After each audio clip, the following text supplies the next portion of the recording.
하나님 언제나 당신의 일을 행하실 때는 스스로 행하시는 것도 있지만 대부분이 당신의 형상을 따라 지음받은 사람을 통해서 역사하시는 줄로 믿습니다. 예수 믿고 구원받은 모든 사람들은 하나님 앞에 각자 부르심받은 사명자인데 그 사명은 각각 은사나 재능에 따라서 달라질 수가 있는 것이죠. 그러나 우리가 예수 믿고 거듭난 사람들의 공통점이라고 말할 수 있는 것은 바로 생명의 말씀, 이 복음을 증거하는 것이죠. 내가 죄악 가운데 있을 때 나를 사랑하시고 나를 먼저 찾아오셔서 내 마음을 열게 하신 하나님의 은혜가 감사해서 내가 받은 이 은혜와 이 구원의 이 생명을 또 다른 사람들에게 증거할 수 있는 이것은 하나님께서 우리에게 주신 사명임에서 나를 축복의 통로로 세우시는 하나의 문인 줄로 믿습니다. 근데 많은 사람들이 이 사명에 대해서는 때로는 부담스럽게 여기기도 하고 때로는 나는 아직도 어리기 때문에 할 수 없다 이런 식으로 말을 하고 있죠. 그래서 대부분의 사람들이 회피를 하거나 아니면 아직은 때가 아닙니다. 이렇게 어떻게 보면 굉장히 정중하게 거절하는 것 같지만 정중하든 뭐 악하든 간에 거절은 그 불신앙에서부터 출발하게 되는 것을 우리가 기억해야 될 줄로 믿습니다. 그래서 대부분의 사람들이 예수 믿고 구원은 받았지만 이 전도의 사명에 대해서는 대부분 도망하게 되는 이런 웃지 못할 일들이 있게 되는 것이죠. 우리가 잘 아는 대로 이 에레미야 같은 경우도 보면 이 1장 6절에 보면 나는 아직 어리기 때문에 내가 주님의 사명을 감당하기는 너무 힘듭니다. 이렇게 말합니다. 근데 우리가 출애굽기에 보면 이 모세 같은 경우는 이제 80세에 하나님의 부름을 받았는데도 그것이 너무 힘들고 두렵다는 것을 알기 때문에 하나님 나는 입술이 뻣뻣해서 말을 잘 못합니다. 이렇게 말을 하거든요. 근데 사실 모세라는 사람은 40년 동안 왕궁에서 자란 사람이에요. 이 학문이나 이 모든 지식이나 모든 부분에 있어서 아주 탁월한 사람임에도 불구하고 그가 자기의 민족을 자기의 힘으로 도우려고 했다가 그것이 문제가 되어서 광야에서 40년을 돌아다니면서 자기의 이 정체성에 대해서 굉장히 힘들었던 이런 영역들이 있는 것이죠. 그래서 나 같은 사람이 어떻게 이스라엘 백성들을 인도할 수 있는 지도자가 될 수 있겠습니까? 그러면서 하는 말이 하나님 정말 출애굽기 4장 그 10절에 보면 부르실 만한 사람을 불러주십시오. 이렇게 이야기하는 것을 볼 수 있는 것이죠. 하나님 그 참 좋은 말씀이지만 아직은 내가 해당되지 않고 내가 감당할 수 없는 영역입니다. 라고 지금 고백하고 있는 것이죠. 그런데 또 이사야서에 보면 이 전혀 다른 반응이 있죠. 이 여호와 하나님께서 우리를 위해서 내가 누구를 보낼고 이렇게 말씀할 때 주여 내가 여기 있사오니 나를 보내소서라고 이사야가 아주 담대하게 주님 앞에 나서는 이런 그 모습을 볼 수 있다는 것이죠. 그럼 또 다른 부류는 어떤 부류인가? 그것은 이 주님의 그 부르심 앞에서도 아직은 내가 아니다라고도 말을 하지 않으면서 우유부단하고 그리고 가능하면 이 자리에서 떠나고 싶은 도망하고 싶은 이런 마음이 있죠. 그런 사람 중에 하나가 오늘 본문의 요나인 것입니다. 사실 요나는요 하나님의 이 사람이며 선지자였던 것을 우리가 알 수 있죠. 하나님의 음성을 들을 수 있다는 것은 그래도 믿음의 삶을 살았다. 우리가 그렇게 볼 수 있지 않습니까? 그런데 열왕기하 14장 25절을 보면 이스라엘의 하나님 여호와께서 그의 종 가드 베헬 아mit대의 아들 선지자 요나를 통하여 하신 말씀과 같이 여로보암이 이스라엘의 영토를 회복하되 하맛 어귀에서부터 아라바 바다까지 하였으니 이렇게 말씀하고 있거든요. 그런데 이 말씀은 당시 여로보암 왕 2세 때 이 요나를 통해서 선포한 말씀들이 이루어졌는데 이 여로보암 2세는 얼마나 악한 왕이었는지 모릅니다. 그럼에도 불구하고 하나님께서 이스라엘을 축복하셨죠. 근데 사실 이 축복은 어떤 의미가 있냐면 이 축복을 통해서 하나님께서 모든 것을 주관하신다는 사실을 깨닫게 하기 위해서 축복하신 것이죠. 그런데 그때 당시에 이 이스라엘의 백성들이 하나님에 대한 이 이 예배, 이 모든 것들이 굉장히 허술했어요. 그것은 뭐 선지자나 이 왕이나 이 모든 위에서부터 이 예배에 대해서 집중하지 못하고 신령과 진정으로 예배드리지 못하는 이런 상태가 되었다는 것이죠. 우리가 신앙생활하면서 제일 힘든 것이 뭔지 아십니까? 내가 지금 신령과 진정으로 예배드리는 참된 예배자가 아님에도 불구하고 하나의 형식 이런 것에 의해서 나는 그래도 나름대로 예배를 드리고 있다라는 이 착각 속에 살아가는 것, 이것이 문제가 되는 것이죠. 사실 이 요나가 이 하나님 안에서 너는 느느웨로 가서 이 회개에 선포를 하라라고 말씀하고 있습니다. 근데 40일 안에 내가 회개하지 않으면 이 느느웨 성은 멸망하게 될 것이다라고 말씀을 하고 있는 것이죠. 근데 이 요나가 생각할 때 느느웨 성은 멸망당하는 것이 합당하다 이런 이제 생각을 하고 있었어요. 왜 그러냐면 이 느느웨 성이라는 것은 이전에 북이스라엘을 점령한 아수르의 이 수도였거든요. 근데 이 아수르가 얼마나 강팍하고 얼마나 잔인하고 얼마나 못된 짓을 했냐면 한 나라를 점령하면 그 나라의 사람들을 혼족으로 만들기 위해서 남자들을 다른 지역으로 강제 이주를 시키거나 아예 다른 것으로 이 포를 잡아가는 이런 문제가 생겼던 것이죠. 그래서 이 북이스라엘이 이제는 이 혼혈족이 되어서 이 사마리아라는 이런 이 이름을 갖게 됩니다. 그래서 이 신약에서도 보면 이 유대인들은 아예 사마리아 땅조차도 통과하지 않으려고 하는 이런 그 마음들이 있었던 것이죠. 왜냐하면 너희는 원래 이 선민 이스라엘 백성들이 아니다는 것이죠. 부정한 백성이다. 이렇게 이제 유대인들이 취급하던 그런 모습들을 우리가 볼 수 있는 것이죠. 그렇기 때문에 이 요나는 내가 40일만 잘 피하면 이 느느웨 성이 멸망할 수도 있겠다라는 생각을 했는지 모릅니다. 그렇기 때문에 그는 다시스로 이제 도망을 하려고 작정을 하지 않습니까? 근데 이 다시스는 지금 어디냐면 이게 스페인인 것을 우리가 볼 수 있습니다. 다시 말하면 이 느느웨 성과는 정반대의 이 방향으로 가장 멀리 가는 것이죠. 그렇기 때문에 이때 이 요나는 분명하게 여호와의 낯을 피하여 이렇게 말하고 있지 않습니까? 여호와의 얼굴을 피하기 위함이다라고 말하고 있는 것이죠. 사람의 마음 가운데 죄악을 품으면요 가장 먼저 하나님의 얼굴을 피해서 숨으려고 하는 이런 그 모습들을 우리가 볼 수 있게 됩니다. 왜냐하면 창세기 3장에서 보면 이 아담과 하와가 범죄한 후에 여호와의 낯을 피하는 이런 그 동산에 숨는 이런 모습을 우리가 볼 수 있지 않습니까? 이런 그 모습들을 통해서 우리의 이 죄성이 얼마나 끈질긴지 어떤 부분에 있어서는 굉장히 겉으로 보기에는 선한 것 같지만 이 뒤로 볼 때는 얼마나 이 악한 어떻게 보면 이 어둠의 영의 이 지배를 받게 되는지를 우리가 분별할 수 있게 되는 것이죠. 그래서 이 요나의 생각은 그들이 회개하고 돌아오는 것을 원치 않았어요. 왜냐하면 이 민족을 그렇게 만들었기 때문에 이건 도저히 용서할 수 없다. 오늘날 우리가 어떤 때 이 복음을 증거해야 됨에도 불구하고 내가 마음 가운데 상처를 받거나 이 고통을 내게 안겨준 사람들에 대해서는 가능하면 관심을 갖지 않으려고 하고 모든 사람이 다 회개하고 돌아와도 저 인간은 돌아오면 안 된다라는 이런 생각을 하게 되는데 이게 얼마나 무서우냐면요. 가족 간에도 저 사람은 예수 믿으면 안 된다. 이런 생각을 하게 품는다는 것이죠. 이것이 바로 어둠의 역사인 것을 우리가 깨달아야 되는 것이죠. 근데 여호와께서는 이 느느웨 성에 대해서 이 요나를 파송하면서 요나가 가지 않으려고 할 때 이렇게 말합니다. 그 성은 굉장히 큰 성이다. 이 좌우를 분별할 수 없는 어린아이가 12만 명에 달한다라고 말하고 있죠.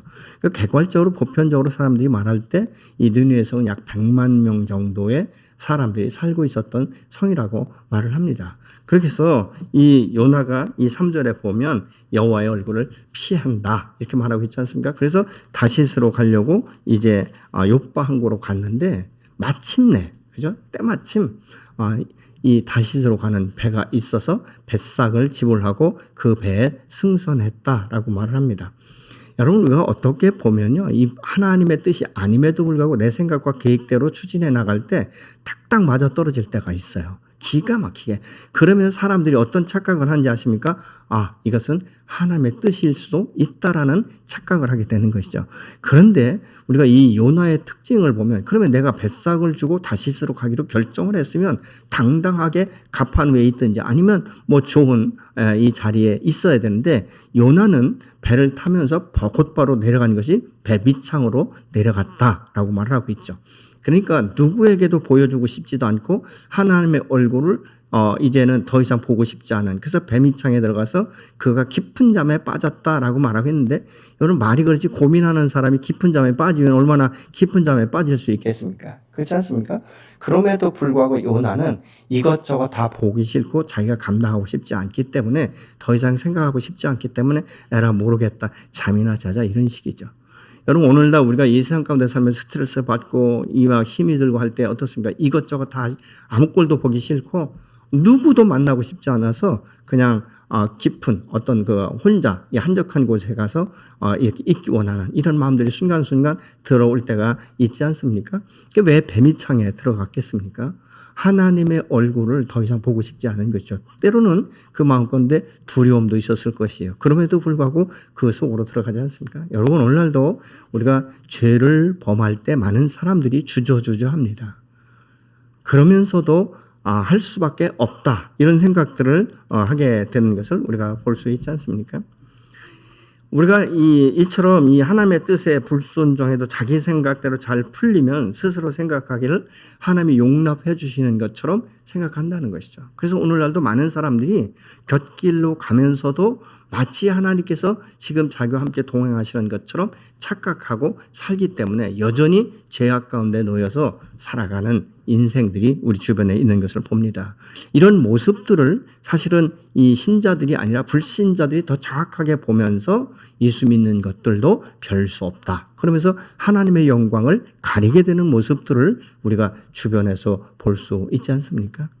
어쩌면 내 직장 동료가 크리스찬인데 그 크리스찬이 바르게 살지 못하기 때문에 이수쟁이들이 뭐 이런 어떻게 보면 세상 사람들이 무시하는 이런 그 말을 듣게 되면 그 마음 가운데 굉장한 어떻게 보면 화도 나지만 그 마음 가운데 갈등도 일어나는 것들을 우리가 볼 수 있지 않습니까?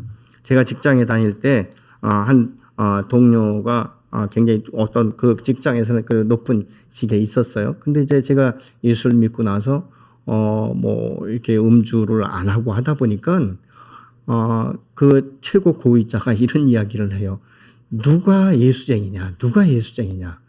저애는 뭐 예수 믿은 지 얼마 안 된다고 하는데 술을 안 먹고, 당신은 오래전부터 내가 크리스찬이라는 걸 알고 있는데 술을 먹는데 누가 진짜냐? 이런 말을 하는데 굉장히 제 마음 가운데 너무 힘들더라고요. 그 자체가. 그래서 뭐 어떤 경우에는 제가 어떤 생각을 했냐면, 차라리 내가 먹었으면 더 나았을까? 이런 생각을 할 만큼. 그래서 제가 이제 신앙생활 얼마 안 됐을 때이기 때문에 이런 갈등을 제가 유발한 적도 있습니다. 여러분, 사람이 사실은 잘 풀리는 것 같을 때, 하나님의 분명한 음성을 듣지 않고 내가 생활을 할 때, 야, 이거 잘 풀리는구나라는 생각을 할 때 우리가 가장 조심해야 될 때예요. 그래서 자신을 돌아볼 수 있는 이 시간을 가져야 될 줄로 믿습니다. 이 순간을 놓치면요, 믿음 자체가 흔들려 버리고 분별력이 상실하게 되기 때문에 영적 침체에 빠지게 됩니다. 요나는 배만 타면 목적지에까지 갈 수 있는 줄로 알았습니다. 그래서 이 40일이라는 이 시간들은 자기가 이제 이 다시스로 가서 다시 올라간다 할지라도 40일은 넘길 것이라는 이런 어떤 이 착각을 했을 수도 있다는 것이죠. 왜냐하면 하나님이 말씀한 대로 40일이 지나면 멸망된다고 했으니까. 이런 생각들을 했는지도 모릅니다. 그러나 하나님은 자기 사람이 잘못된 방향으로 가는 것을 절대 내버려 두지 않으신다는 사실을 기억하시기 바랍니다. 요나는 배를 타고 배 밑창으로 들어가지만 무소부재하신 하나님의 눈길을 피할 수는 없는 것입니다. 하나님은 오늘날 예수 그리스도 안에서 거듭난 하나님의 자녀들, 예수님의 제자된 우리에게 전도의 사명을 주셔서 내가 만나기 싫고 말하기 싫은 사람에게 가서 복음을 전하라고 오늘 또 말씀하실 수가 있습니다. 그러나 연약한 인간의 마음은 예라고 말하기보다는 안 돼요. 지금은 아닙니다. 라고 대답하기가 쉽죠. 못한다라고 말할 수도 있는 것입니다. 그러나 내 자신을 돌아보면 사실 내가 죄인 되었을 때, 그 어둠의 그늘에 앉아 있을 때 나를 위해서 누군가가 복음을 증거하는 통로로 쓰임받지 않았습니까? 어떤 분들은 이렇게 말합니다. 나는 내 스스로가 왔습니다. 이렇게 말씀하시는 분도 있습니다. 그러나 여러분, 스스로 온 것 같지만 누군가는 나를 위해서 기도한 사람이 있다는 것이죠. 그 기도를 들으시고 여호와께서 그의 마음 가운데 계시록 3장 20절의 말씀처럼 마음의 문을 두드리셔서 열릴 때까지 두드리셔서 나도 모르는 사이에 내가 죄인이라는 것을 깨닫고 교회에 출석하면서 예수 그리스도에 대한 생명의 복음을 듣고 마음 가운데 받아들였다는 사실을 우리가 기억할 수 있지 않습니까? 이 이스라엘 백성들을 깨우시기 위한 또 마음도 있는 것이죠. 저 악한 느헤성 사람들이 생명의 말씀을 듣고 회개하고 돌아서는 그 모습을 보면서 그러면 우리가 선민으로서 나의 현재 예배의 자세는 어떻고 내 삶을 어떤가를 돌아보고 깨달을 수 있는 이 기회를 주기 위해서 여호와 하나님께서는 지금 니느웨 성에 이 요나 선지자를 파송하고 있다는 것이죠. 그들이 회개하고 돌아서는 그 모습을 보면서 겉으로만 번지르르하게 이 회칠한 무덤같이 이 형식적인 이 신앙생활에 빠져 있던 이스라엘의 이 왕과 제사장들로부터 회개하기를 여호와 하나님께서는 기대하셨던 것이죠. 예수님이 기사와 이적을 많이 일으켰습니다. 그럼에도 불구하고 가버나움 사람들을 향해서 주님께서 이렇게 말씀합니다. 너희가 언제까지 이 모습대로 살 것인가? 이렇게 질책하는 모습을 마태복음 11장 23절로 24절을 보면 알 수 있습니다. 화가 있다. 너 가버나움아, 내가 하늘까지 치솟을 셈이냐? 지옥에까지 떨어질 것이다. 너 가버나움에서 행한 기적들을 소돔에서 행했더라면 그는 오늘까지 남아있을 것이다. 나는 너희에게 말한다. 심판날에 소돔 땅이 너보다 견디기 쉬울 것이다. 이렇게 세번역 성경은 말씀을 하고 있는 것이죠. 얼마나 가버나움 사람들이 강팍했으면 너희에게 내가 말한 것처럼 오히려 소돔 고모라 성에서 내가 이 말을 선포했다면 그들이 회개하고 돌아서서 지금까지 유지되었을 것이다. 이렇게 예수님께서 강력하게 말씀하시는 것을 우리가 볼 수 있지 않습니까?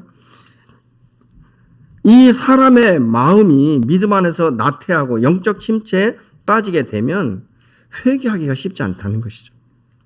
가버나움 사람들을 예수님께서 강력한 말씀을 선포해도 그 마음이 강팍해서 회개하고 돌아오지 않는 사람들도 있었다는 것입니다. 여러분, 회개는 자신이 죄인인 것을 깨닫고 돌아설 때 그 심령에 부흥이 일어나게 되는데 오늘날도 많은 성도 중에 자신의 죄에 대해서 애통하는 마음이 없다는 것이죠. 회개할 마음이 없다는 것입니다. 왜냐하면 그냥 건너머 버리는 거예요. 이미 나는 예수 믿고 구원받았고 제사함 받았기 때문에. 여러분, 그러나 우리가 예수 믿고 거듭난 것이 우리의 하나님께서 우리를 선택한 목적이 아니지 않습니까? 내가 변화되고 성장되고 성숙되고 예수의 인격이 나타나고 또 다른 자들에게 생명의 복음을 흘려보내고 그들을 세우고 그들을 지도하고 그들을 가르치고 그래서 그들이 성숙한 그리스도로 서서 또 다른 자들에게 복음을 증거할 수 있도록 하나님은 오늘도 저와 여러분을 통해서 그 일이 행해지기를 원하시는 줄로 믿습니다. 여러분, 우리가 이 신앙생활하면서 나의 사명이 무엇인가는 한 번쯤 생각해 봐야 되지 않겠습니까? 여러분, 우리가 가정에서든지 직장에서 내가 할 일이 무엇인가를 우리가 찾아서 그 일에 대해서 정확히 알면요, 그 일하는 것이 어렵지 않습니다. 그 일이 오히려 즐거울 수 있는 거예요. 여러분, 예수 믿고 우리가 거듭난 하나님의 사람은 저절로 성장되는 것 아니지 않습니까? 여러분, 이 자녀를 이 양육한 부모님들은 다 알 거예요. 아이들이 그냥 출산만 하면 저절로 커지던가요? 그러니까 출산한 날부터 이 어머니는요, 정말 밤잠을 자지 못하지 않습니까? 얼마 전에 우리 다혜 사모가 이런 얘기를 하더라고요. 목사님, 잠을 못 자서 죽을 것 같아요. 그러더라고요. 왜냐면 밤마다 애가 예민해가지고 울고 하니까 밤에 잠을 못 잔다고 너무 힘든다고 이야기를 하더라고요. 여러분 어떻게 보면 우리가 그렇지 않습니까? 임신했을 때 태중에 있을 때 오히려 이 어머니는 힘들지만 그래도 제일 편한 시기가 아니겠습니까? 좀 더 크면 요구도 많아지고 또 좀 더 크면 반항하는 일도 많아지고 좀 더 크면 자기 멋대로 하고 싶어하는 이런 기질이 아이들에게 있지 않습니까? 어쩌면 우리가 신앙생활을 하면서도 하나님 안에서 계속적으로 축복받기만을 원하고 있고 하나님의 은혜 가운데 세워지기만을 원하고 있고 나는 아무것도 하지 않는. 여러분 이 신앙생활은 저절로 성장되는 게 아니기 때문에 우리가 말씀을 함께 공부하고 또 때로는 교회에서 헌신하고 섬기고 이 봉사하는 이런 일들을 통해서 서로가 연합되고 하나가 되고 격려되는 이런 일들이 있어질 때 함께 성장하고 성숙하고 건강한 교회로 건강한 가정으로 건강한 그리스도인으로 세워지게 되는 줄로 믿습니다. 내가 하나님 안에서 어떤 사명을 가지고 있는가 우리가 생각해 볼 필요가 있는 것이죠. 우리가 예수 믿고 거듭났지만 하나님과의 관계에 대해서 관심이 없거나 무감각해서 이 무감각하게 살아가기 때문에 사실은 세상 사람들과 다른 삶을 살지 못하는 것이죠. 때로는 이 하나님의 뜻에 살려고 해보지만 내 생각과 너무 다르거나 그렇게 하면 안 될 것 같은 이 두려움 때문에 망설여지지 않습니까? 그래서 결국은 불순종하게 되는 것이죠. 요나는 자신이 하나님의 낯을 피하면 될 줄 알고 많은 돈을 들여서 도망하기 위해서 많은 대가를 지불했어요. 왜냐하면 이 다시스라는 것이 근동이 아니기, 가까운 지역이 아니기 때문에 이 뱃삭을 내도 굉장히 많이 냈을 거예요. 그리고 이때 당시엔 뭐 비행기가 있는 것도 아니고 배로 항해를 해야 되는데 얼마나 힘든 시간을 가져야 되겠습니까? 그럼에도 불구하고 자기가 그것을 감당하겠다라고 먼저 대가를 지불하는 모습을 볼 수 있습니다. 근데 4절에 보니까 그 요나는 뱀이창에 들어가면 이것도 저것도 안 보면 될 줄 알았어요. 근데 배가 이제 욥바항을 출항하면서부터 태풍이 일기 시작하는 것이죠. 그러니까 이 요나는 뱀이창에 있어서 뭐 배가 흔들리거나 말거나 뭐 별 관심 안 갖고 있지만 그 배에 탔던 이 선장과 선원들은 안절부절 못하는 것이죠. 이미 뭐 이 선원으로서 능숙해다 할지라도 이런 이 바람이 거세게 몰아치니까 살 수 있는 방법을 강구하기 시작하지 않습니까? 그래서 갑판 위에 있는 이 물건들을 하나하나 바다로 던지기 시작하는 것이죠. 그 배를 지탱하기 위해서 그렇습니다. 그래도 안 되니까 그들이 자기들이 믿는 신을 향하여 각자가 빌어보는 이런 그 모습들을 우리가 성경을 통해서 알 수 있지 않습니까? 그러다가 이제 뱀이창에 누군가가 들어가서 보니까 요나가 아주 뭐 전혀 아무 감각도 없는 사람처럼 깊은 잠에 빠져 있는 것을 깨우면서 하는 말이 있지 않습니까? 지금 난리가 났는데도 잠이 오냐? 어떻게 이 상황 가운데 내가 잠들 수 있느냐? 내가 믿는 신에게 향하여 기도라도 해봐라. 이렇게 말을 합니다. 근데 요나가요, 그때 자기의 신분에 대해 정확히 알죠. 나는 유대인이고 선민이다. 이 풍랑은 바로 나로 인한 연고다. 이렇게 기가 막히게 알아요. 그러면서 이제 심지 뽑기할 때 이제 그 요나가 당첨되어서 결국은 이제 바다에 던지워지는 이 결과를 가져오지 않습니까? 그러면서 우리가 잘 아는데 큰 이 물고기 뱃속에 요나가 3일간 있었다. 여러분 그곳에서 얼마나 많이 낮아졌겠습니까? 얼마나 처절했겠습니까? 오히려 어떤 부분에서 요나가 그래 이렇게 해서 죽으면 그만이지 이런 생각을 했다면 하지 않았을 것이에요. 그러나 그가 이 풍랑이 일고 이 큰 물고기 뱃속에 들어가면서 느낀 것이 무엇입니까? 내가 불순종함으로 인하여서 이런 일이 일어났구나라는 것을 철저하게 깨닫고 회개하지 않습니까? 어떻게 보면 자의로 이 느헤 성에 간 것이 아니라 어쩔 수 없이 하나님 말씀 앞에 그 권세 앞에 굴복당해서 이 느헤로 가서 복음을 선포하는 것을 우리가 볼 수 있게 되는 것이죠. 사람이요 아무리 성령이 충만하다 할지라도 순간에 하나님 말씀 앞에 거역하고 불순종하기 시작하면 그 안에 거역의 영이 자리 잡기 시작하면 가차없이 이 영적인 침체의 늪으로 빠질 수밖에 없다는 것이죠. 그러면서 요나가 말합니다. 내가 믿는 하나님은 천지를 창조하셨다. 이러면서 이 하나님이 누구신지를 알게 됩니다. 여러분, 그리스도인의 영혼이 어두워지는 것은 그리 오랜 시간이 걸리지 않는다는 것입니다. 영적으로 충만했던 사람이라 할지라도 그 속에 거역의 영이 들어가면 마음의 평강이 순식간에 무너지면서 하나님에 대해서 갈등이 일어나고 결국은 순종보다는 불순종을 선택하게 된다는 것이죠. 그러면서 자기 소견에 옳은 대로 선택해서 자기의 계획과 목적지를 세우고 이끌어 가는 것을 우리가 볼 수 있다는 것이죠. 사람이 자기 생각에 묶이게 되면 영적인 감각이 떨어지고 하나님의 뜻과 무관하게 행동하면서 그 의식적으로 하나님을 피하려는 이런 모습을 볼 수 있습니다. 그래서 이 요나는 하나님의 말씀이 자기 마음과 자기의 뜻대로 들지 않으니까 결국은 다시스로 도망가려고 결정하는 이런 모습을 볼 수 있지 않습니까? 요나는 그곳으로 가는 것이 자기 나름대로의 최선의 방법이라고 생각했던 것이죠. 그러나 주님은 그의 영혼을 깨워서 자기의 삶의 목적이 무엇인지, 그 사명이 무엇인지를 다시 요나에게 깨닫게 하는 것을 볼 수 있게 됩니다. 요나는 자기의 뜻대로 행동하며 하나님 앞에 불순종했지만 하나님은 그를 큰 물고기 뱃속에 넣어서 3일 동안 밤낮 없이 그 고통 가운데서 결국은 회개하게 하는 모습을 우리가 볼 수 있는 것이죠. 여러분, 하나님의 마음은 사람의 마음과 다른 것이죠.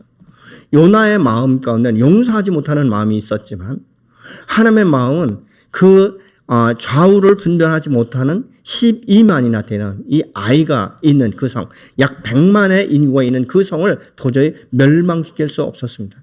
그리고 그들이 그 악행이 이 하늘에 닿을 만큼 쌓았다 할지라도 하나님 그들을 사랑하는 마음으로 그들을 회개해서 돌이키기 위해서 요나를 보내지 않습니까? 오늘 우리의 삶 가운데 오늘 또 하나님은 당신의 마음을 믿음의 사람들을 통해서 오늘 또 하나하나 말씀하시면서 우리에게 사명자로 부르시는 줄로 믿습니다. 여러분, 때로는 우리가 인간적으로 생각할 때 이것이 너무 힘들 수도 있습니다.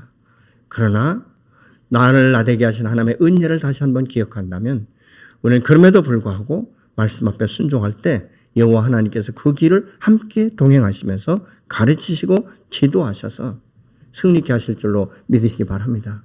여러분, 복음은 내가 내 입술을 통해서 증거하고 있지만 역사는 내 말을 통해서 성령의 임재가, 성령의 능력이 그 사람의 마음 가운데 부딪히게 하시고 결국은 그 마음을 열게 하시고 하나님의 사랑과 은혜를 깨닫는 결과를 가져오게 되는 줄로 믿습니다. 여러분, 이 요나는 하나님의 말씀 앞에 불순종이기 때문에 모든 것을 포기하고 어둠이 가득한 폐미창으로 들어가지 않습니까? 하나님이 그걸 원하시겠습니까? 오늘 우리가 영적인 침체에 의해서 계속 그 나락에 빠져서 도저히 내가 어떻게 할 수 없다라고, 내가 이 상나그네 길을 살아갈 때 이것게도 저렇게도 안 될 것 같은 이 두려움 때문에 우리가 영적 침체의 늪에 빠진다면 여러분, 그것은 내 자신도 그렇지만 하나님의 마음을 아프게 하는 것 아니겠습니까? 하나님은 우리를 사랑하시기 때문에 버려두지 않습니다. 내 영혼이 잠드는 것을 하나님은 원하지 않습니다. 그 시간이 짧을수록 우리가 하나님 앞에 돌아올 수 있는 기회가 더 빨라지면서 내 영혼이 소성되고 내 영혼이 춤을 추며 여호와의 영광을 노래할 수 있게 되는 줄로 믿으시기 바랍니다.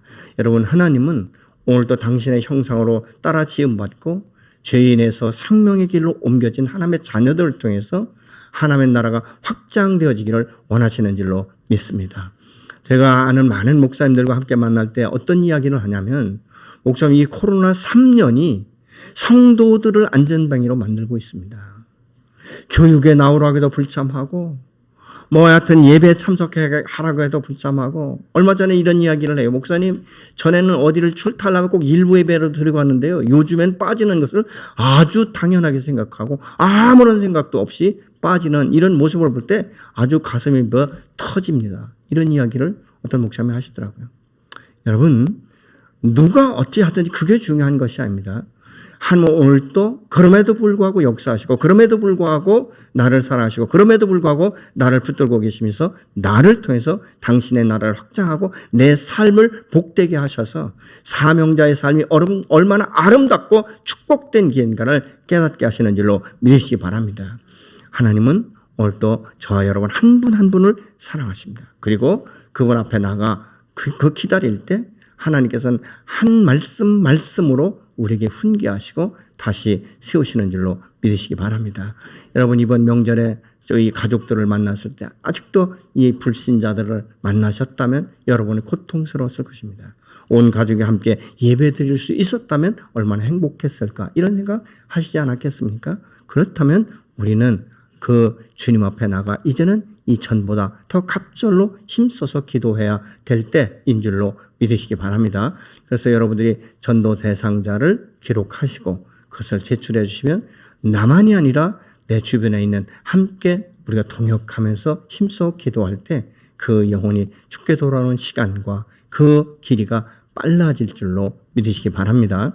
그래서 이 요나처럼 우리가 주님이 주신 사명을 회피하려고 하지 마시고 직면하시고 순종할 때 하나님께서 나를 더 크게 쓰시면서 나의 삶과 인생을 풀어가시고 나를 통해서 우리 가정을 변화시키며 나를 통해서 교회 공동체를 변화시키는 역사가 일어나면서 온 열방 가운데 하나님의 영광이 드러나는 삶으로 역사하실 줄로 믿습니다.